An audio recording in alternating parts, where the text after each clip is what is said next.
প্রায় ফুটে এসছে। আর এখানে মাত্র কয়েক সেকেন্ড রাখবো, দিয়ে ঝোলটা নামিয়ে দেবো। সবকিছু দেওয়া হয়ে গেছে।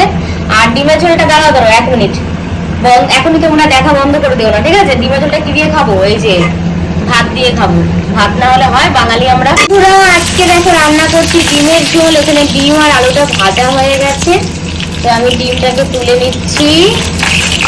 আলুগুলোকেও আমি তুলে নেবো। ডিম আলুটা না প্রথমে সেদ্ধ করে নিয়েছি, তারপরে ভেজে নিয়েছি, তোমরা দেখে তো বুঝতেই পারছো।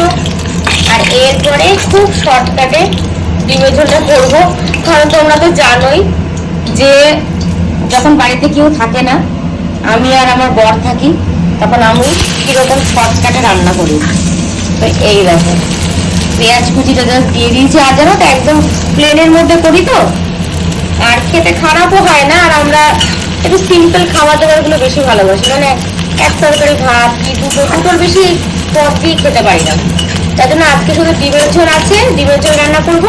আর এখানে দেখো চিংড়ি মাছের একটু মালাইকারি আছে। দেখো বন্ধুরা, তারপরে দেখো এরকম মশলাটা কষিয়ে নিয়েছি একটুখানি পেঁয়াজ কুচি দিয়ে, আদা বাটা, তারপরে আদাটা কষে দিয়েছি, আর রসুনটাকে ছোট করে দিয়েছি, আর একটু টমেটো দিয়েছি, নুন হলুদ লঙ্কার গুঁড়ো, আর তারপরে দিয়েছি হচ্ছে একটুখানি জিরের গুঁড়ো দিয়ে এইভাবে একটুখানি কষিয়ে নিয়েছি। আর ভাবলাম যে পুরো রান্নাটা তোমাদের সঙ্গে শেয়ার করি। আর এখানে ডিম তো রয়েছে, তো এই ডিমটাকে এখন জাস্ট এর মধ্যে দিয়ে দেবো, দিয়ে সেদ্ধ করা তো রয়েছে, একটুখানি কষিয়ে নিয়ে জল দিয়ে দেবো। এবার তোমাদেরকে একটা কথা বলি শোনো।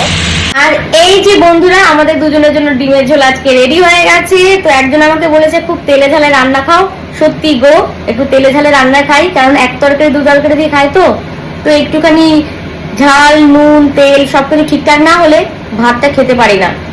তো চলো সবাই ডিমের ঝোলটাকে দেখো, আর কমেন্ট করে আমাকে বলো যে কেমন হয়েছে, আর তোমরা কিভাবে রান্না করো সেটাও কমেন্ট করে জানিও শর্টকাটে।